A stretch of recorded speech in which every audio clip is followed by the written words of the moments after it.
సమూయేలు మొదటి గ్రంథము 1వ అధ్యాయము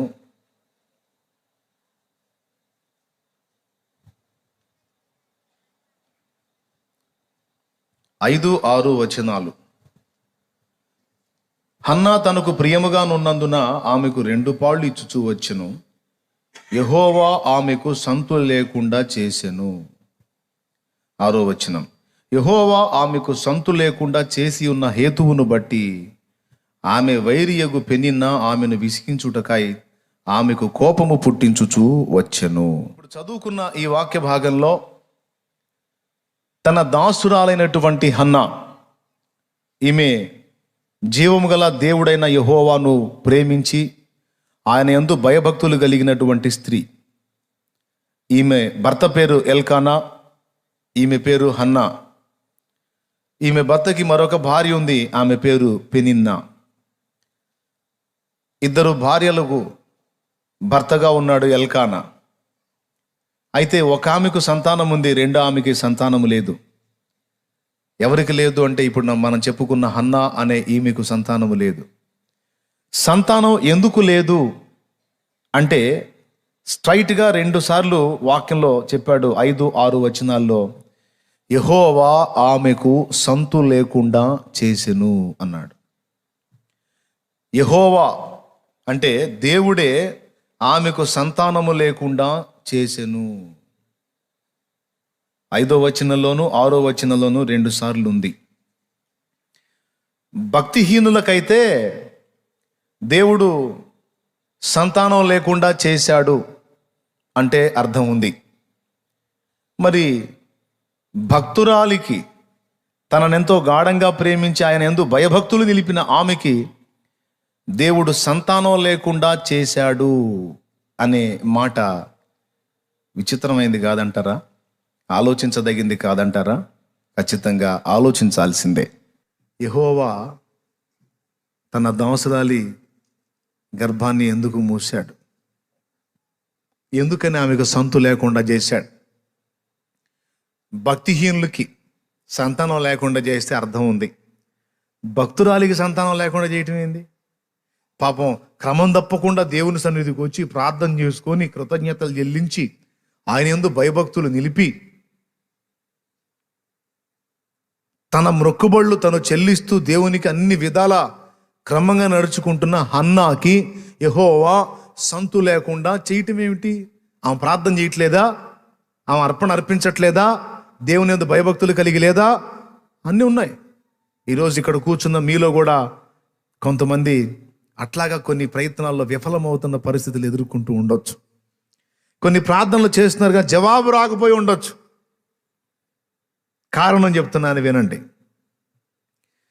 ప్రతి సంవత్సరం వస్తుంది హన్నా షిలోహలో ఉన్న మందిరానికి. ఆమె అనుకున్న మొక్కుబళ్ళని దేవుని సన్నిధిలో చెల్లిస్తుంది. అంతేకాదు దేవుని సన్నిధిలో కన్నీరు విడిచి ప్రార్థన చేస్తుంది, కృతజ్ఞతాస్తుతులు చెల్లిస్తుంది, ఆమె చేయాల్సిన పాటలన్నీ పడుతుంది. కానీ దేవుడు ఆమెకు సంతు లేకుండా చేశాడు. ఎన్ని సంవత్సరాలు వచ్చి మొత్తుకున్నా ఆన్సర్ రావటల్లా. ఎందుకని అంటే కారణం ఒక్కటే. ఏటా వస్తుంది, అన్నీ చేస్తుంది, కానీ ఆమె నుండి దేవుడు ఆశించిన ప్రార్థన రావటల్లా. ఇది ఒక కీలకమైన విషయం. ఆమె నుండి రావాల్సిన ప్రార్థన రావటల్లా, మిగిలిన మాటలన్నీ వస్తున్నాయి. ఆ ప్రార్థన ఏదైతే ఆశించాడో, ఆమె చేసే ప్రార్థనలో ఏ మాటలైతే దేవుడు ఎదురు చూశాడో ఆ మాటలు ఆమె నోట నుండి వచ్చినంత వరకు ఆమెకు సంతు లేకుండా చేశాడు. ఎప్పుడైతే ఆ మాటలు ఆమె నోట వచ్చినాయో అప్పుడు ఆమేన్ అన్నాడు. ఇప్పుడు ఆమె ప్రార్థన చేసిందా లేదా? ఏటేటా చేసిందా లేదా? రైట్, చేసింది. దేవునికి అర్పణలు అర్పించిందా లేదా? రైట్. క్రమం తప్పకుండా దేవుని సన్నిధికి వచ్చిందా లేదా? పెద్ద చెప్పండి. రైట్. దైవజనులను గౌరవించిందా లేదా? రైట్. భర్తకు లోబడిందా లేదా? పెద్దగా చెప్పండి. మరి ఇన్ని కొలతలు ఉన్నప్పుడు ఎందుకని కార్యం జరగల? ఇప్పుడు మన సంగతి చూద్దాం. మనం చర్చికి వస్తున్నావా రావట్లేదా? పెద్దగా చెప్పండి. అయ్యగారు చెప్పిన మాట వింటున్నావా లేదా? ఇంట్లో కూడా మన పద్ధతులు జాగ్రత్తగా కాపాడుకుంటున్నావా లేదా? చెప్పండి. రైట్, దేవుని సన్నిధిలో మనకు ఉన్న కాడికి మనం ఏదో చేయాలనుకున్న చేస్తున్నావా లేదా? చేస్తున్నాం. మరి ప్రార్థన కూడా చేస్తున్నావా లేదా? చేయట్లేదా? పెద్దగా చెప్పండి అమ్మా, మీరు చెప్పండి నాన్న. ప్రార్థన కూడా దీంతో పాటు అదనంగా మనం ఆరాధన చేస్తున్నాం, స్తుతిస్తున్నాం, పరిచయం చేస్తున్నాం. అన్నకంటే ఎక్కువే చేస్తున్నాం మనం అసలు. కానీ చాలా విషయాల్లో మనం అడిగి నీరు జరగట్లా. ఎందుకు? అవునా? అది కూడా డౌటే. ఏం ప్రభా, నేను ఎన్ని రోజుల నుంచి అడుగుతున్నా, కార్యం జరగట్లేదు ఏంది నాయన? అయ్యా, ఎక్కడ తప్పు జరుగుతుందయ్యా? మారు మనసు పొందాను, బాప్తీసం పొందాను, సన్నిధికి వస్తున్నాను, ఉన్నదేదో నీకు అర్పిస్తున్నాను, విజ్ఞాపన చేస్తున్నాను, దైవజనులకు విధేయత చూపాను, కుటుంబంలో క్రమంగా ఉన్నాను, ఇంకా ఎక్కడ ప్రభా నేను తేడా? ఎందుకు ప్రభా నేను అడిగిన జరగట్లేదయ్యా? మరి అయ్యగారి దగ్గరికి పోతేనేమో దేవుడు ఇస్తాడు, నమ్మండి అంటాడు. ఎన్ని రోజులయ్యా? ఎప్పుడయ్యా ఇక నేను చచ్చాక నువ్వు చేసేది అని విరక్తి పుట్టి అడిగిన వాడు కూడా ఉన్నారు. ఎప్పుడు ప్రభువా? ఇప్పుడు నేను ప్రసంగం చేస్తున్నాను అనుకో, దేవుడు తప్పకుండా నీకు సహాయం చేస్తాడు, తప్పకుండా నీకు విడుదల వచ్చిందంటే కొంతమంది అనుకుంటారు వచ్చింది, ఇవన్నీ ఇసుగు పుట్టి మాకు ఇప్పుడు మైండ్ పోయి పిచ్చి వచ్చేటట్టుంది, ఏందో ఎప్పుడయ్యా ఇంకా దేవుడు చేసేది నేను తెచ్చినాకనా అనుకునే వాళ్ళు కూడా ఉంటారు.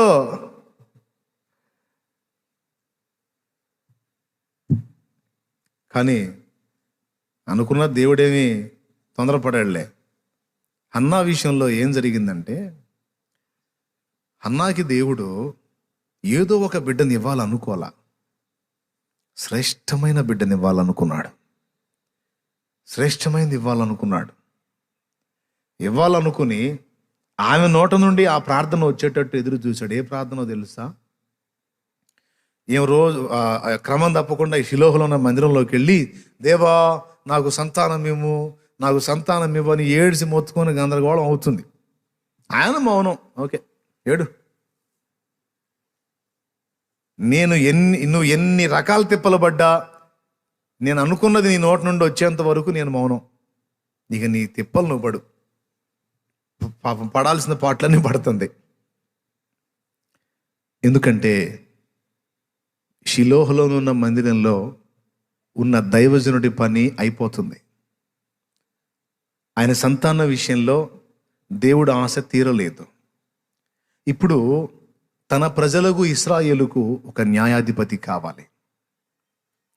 ఆ ప్రజలందరినీ కట్టడి చేసి వాళ్లకు తీర్పు తీర్చగల ఒక జ్ఞానవంతుడు, క్రమము కలిగిన వాడు, భక్తిపరుడైన వ్యక్తి ఒకడు కావాలంటే చూశాడు, కనబడలా. హన్నా కనపడింది. రైట్, హన్నా ఆమోదిస్తే ఈమె కడుపులో వేయాలి అతన్ని అనుకున్నాడు. దేవునికి స్తోత్రం కలుగునుగా. ఏమేమో ఏటా వస్తుంది, అడుగుతుంది, పోతుంది. ఇక ఆ సంవత్సరం ఏం చేసిందో తెలుసా? వచ్చి కూర్చొని మాటలు బయటికి రాట్లా, మాటలు నోట్లోనే, లోపలే. కొంతమంది ఎలుగెత్తి ప్రార్థన చేస్తే దేవుడికి వినపడిద్దని పక్కన వాళ్ళని కూడా అదురుకునేటట్టు కేకలేస్తారు. ఇట్లాంటి రేయిజాముని ఎలుగెత్తి ప్రార్థన చేస్తే పక్కన వాళ్ళు అదురుకొని సత్తారు. గావు కేకలు పెట్టి, ప్రభా అయ్యా, సరే నీకున్న భారాన్ని బట్టి ఏదో ఎలుగెత్తి కేకలేసి ఎప్పుడన్నా అవసరం. అట్ట కాదు, ప్రార్థన చేసే ప్రతిసారి పెద్దగా కేకలేసి చేయాలి అనుకుంటారు. ఏమో గావు కేకలు పెట్టి చేస్తుంటారు కొంతమంది. నేను చెబుతున్నా, హన్నా అలా ప్రార్థన చేస్తే చేసి ఉండొచ్చేమో కానీ ఇక్కడ ఆమె శబ్దము బయటికి వినబడుకున్నది, ఆమె పెదవులు మాత్రము కదులుచున్నవి అనుంది. 1 సమూయేలు గ్రంథము 1వ అధ్యాయంలో హన్నా ప్రార్థన చేసినప్పుడు ఆమె పెదాలు కదులుతున్నాయి, సౌండ్ బయటికి రావట్లేదు. పాపం అక్కడున్న దైవజనుడు ఆమెను చూసి, ప్రార్థన చేస్తే బయటికి కనపడిద్ది కదా, ఈ మనిషి ఏంది ముందుకు వెనక్కి తూగుతుంది, ఏందేందో పెదాలతో కదిలిస్తూ ఉంది, బాగా ఫుల్ అయిపోయినట్టుంది అనుకున్నాడు. ఏమమ్మా, ఏం చేస్తున్నావు? ఎందాక మత్తురాలవై ఉందో నీ యొద్ద నుండి ద్రాక్షరసము తొలగించుము అన్నాడు. ఆశ్చర్యపోయి లేచి, అయ్యా ఏంటి మీరు అన్నది? మరేంటి, బాగా తాగినట్టున్నావు కదా అంటే, నీ దాసురాలైన నేను అలాంటి దానను కాను. నేను ఇలాగ గొడ్రాలునై ఉన్నాను. గర్భఫలం కోసం యెహోవా సన్నిధి నా హృదయము కొమ్మరించుకుంటున్నాను. గావు కేక వేస్తేనే దేవుడు వింటాడు అనుకోవద్దు.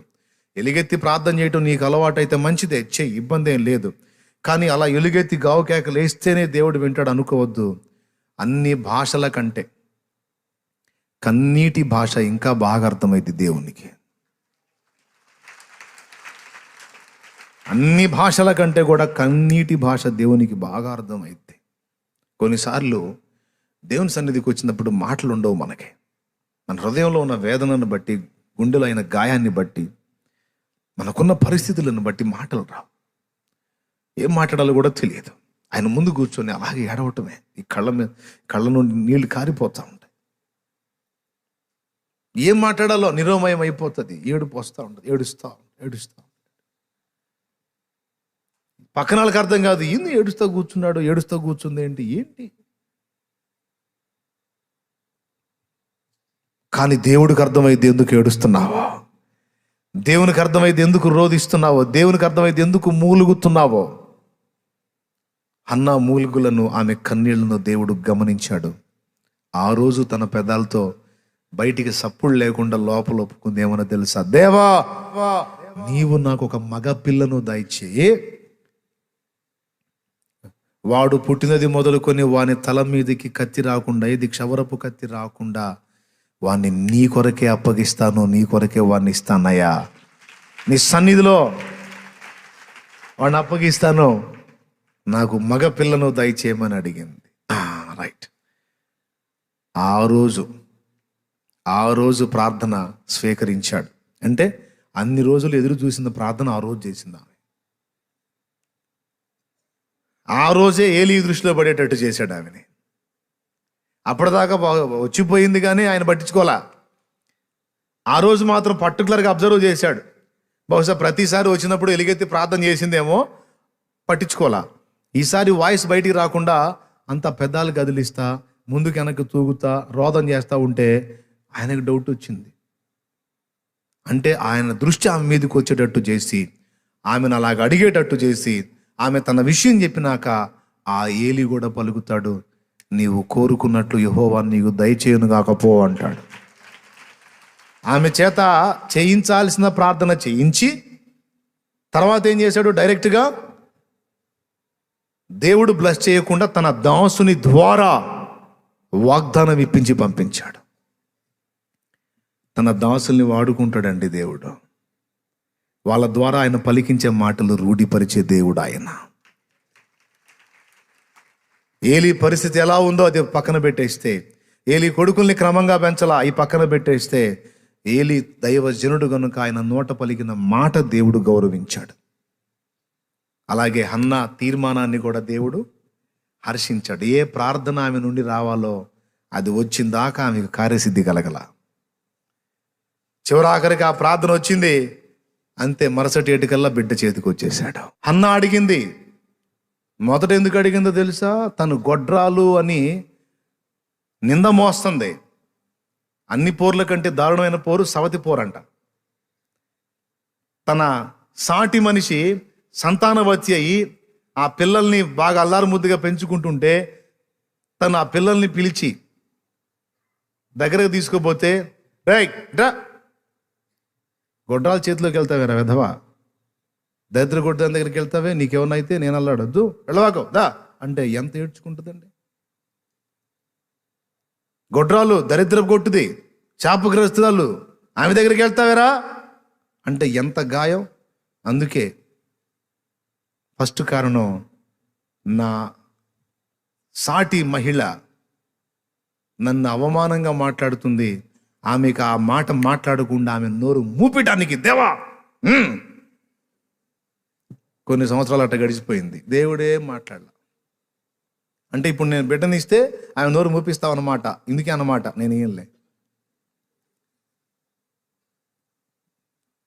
ఎందుకనో దేవుడు ఎట్లా జవాబు, కొంచెం ప్లేట్ ఫిరాయిద్దాం, అని తర్వాత ఏం చేసింది?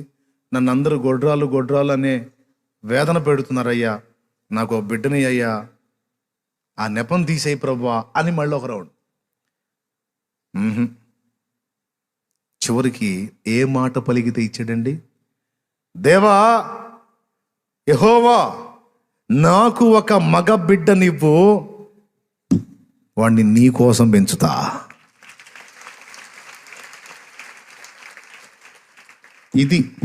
ఇది పాయింట్. ఈరోజు చాలామంది ప్రార్థనలకు జవాబులు ముయ్యబడ్డాయి. హన్నాకు యెహోవా సంతు లేకుండా చేసినట్టు చాలామంది విజ్ఞాపనలకు జవాబులు లేకుండా అయిపోయినాయి. ఎంతమంది ఒప్పుకుంటారు? ఉద్యోగం కావాలా అడుగుతారు, జాబ్ కోసం. రైట్, జాబ్ ఇస్తాడు దేవుడు. ఎందుకు? నువ్వు అడగాలి దేవుని ముందు మోకాళ్ళును, దేవా నాకు ఒక ఉద్యోగము దయచేయము,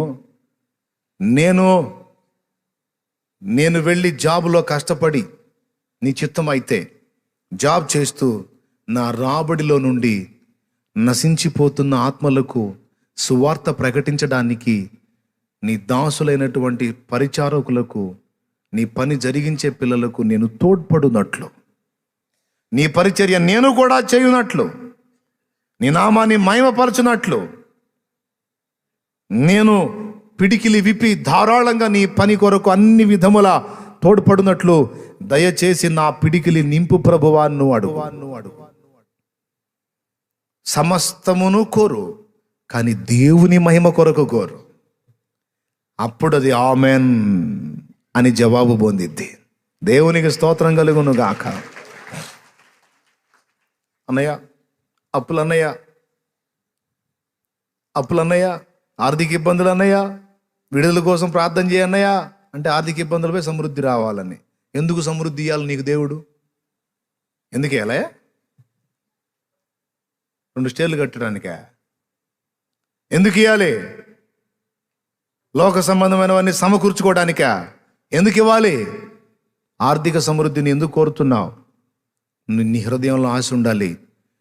నీ సన్నిధిలో అనేక మంది అనేక రకాలుగా తోడ్పాటు అందిస్తున్నారు, కానీ ఒక పెద్ద కానుక వేయడానికి నాకు స్తోమత లేదు.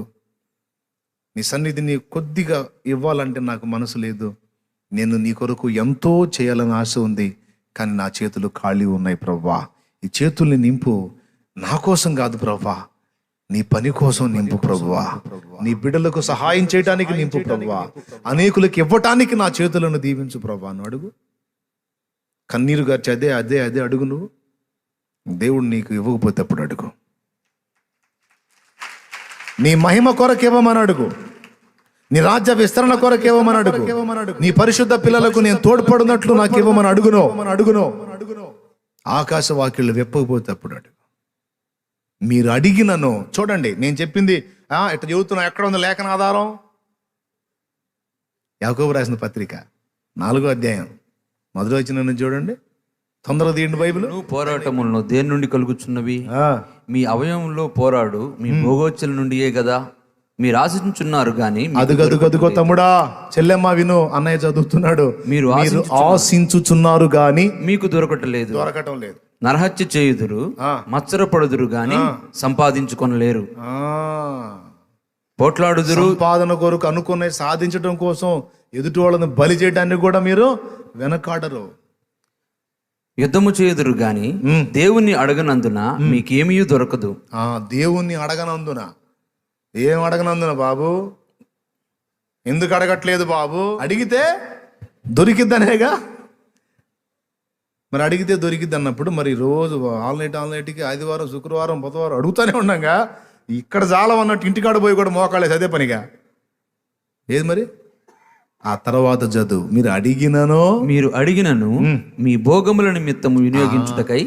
అది కథ. దురుద్దేశముతో అడుగుదురు, అది అబ్బాయి విషయం. మీకేమీ దొరకట్లేదు.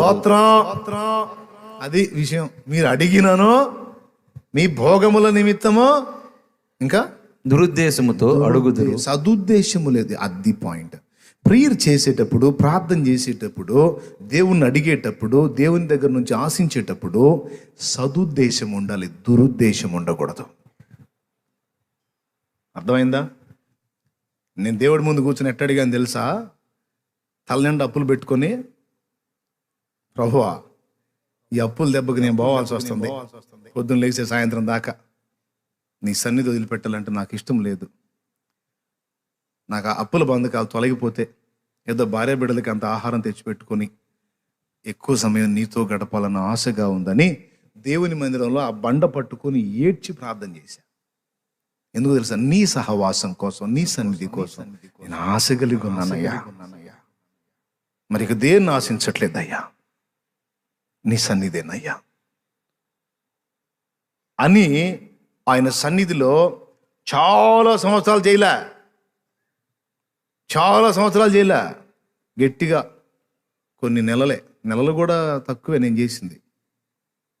మరీ ఇప్పుడు నేను చేసిన లాంటి ప్రార్థన అయితే నేను ఒక 10 సంఖ్యలోనే చేశాను. నేను 10 సంఖ్యలో చేశాను. అలాగే ఏడ్చి, ఈ బండదెంత భాగ్యం నీ సన్నిధిలో ఎప్పుడు ఉంటుంది, నాకెప్పుడు ప్రభువా ఈ ధన్యత, నన్ను మనిషిగా ఎందుకు పుట్టించావు, ఈ బండగా ఎందుకు పుట్టించలేదు, ఇది ఎప్పుడు నీ సన్నిధిలోనే ఉంటుంది, నాకంటే ఇది ధన్యురాలు కదా అని బండను చూసి ఏడ్చినప్పుడు, బండవలి నన్ను ఎందుకు పుట్టించలేదని అడిగినప్పుడు నాకు విడుదల ప్రకటించాడు ఆయన. ఇక నుంచి అడగండి, ఈ రాత్రి అడగండి, దేవా నీ సన్నిధిని నేను కాచుకొని ఉండున్నట్లు, నీ కొరకు నేను క్రియేట్ చేయున్నట్లు, నీ చిత్తము నెరవేర్చినట్లు నాకు స్వేచ్ఛనివ్వయ్యా. ఈ అప్పుల బంధకాలు నన్ను నీ పని చేయకుండా అడ్డగిస్తున్నాయి ప్రభువా. నాకు ఇష్టం లేదయ్యా, లోకాన్ని అనుభవించాలని, లోకంలో ఏదో పొందాలని నాకు ఆశ లేదయ్యా. నాకు నీతో గడపాలి, నీ సన్నిధిలో గడపాలి, నీ సాహచర్యంలో ఉండాలి, నీతో సహజీవనం చేయాలి. కానీ ఎప్పుడు ఎవడొచ్చి ఏ అవమానం చేస్తాడో అని అదురుపోయిపోవాల్సి వస్తుంది. ప్రభువా నాకు బ్రతుకు తెరువు మార్గం చూపించు, నా చేతికి ఆర్థిక సంపత్తి వచ్చేటట్టు చూడు ప్రభువా. అవి తీర్చుకుని నా భార్య బిడ్డలుగా అంత తెచ్చిపెట్టుకుని నీ సన్నిధిని కాచుకుంటాను ప్రభువా. నీ పని కొరకు పరుగులు ఎత్తాలి ఆశ ప్రభువా. జీవితం చాలా ఖర్చు అయిపోయింది ప్రభువా, ఇంకా కొంచెమే ప్రభువా, నీ కొరకు ఖర్చు చేయాలయ్యా అని నువ్వు కన్నీరు గార్చు.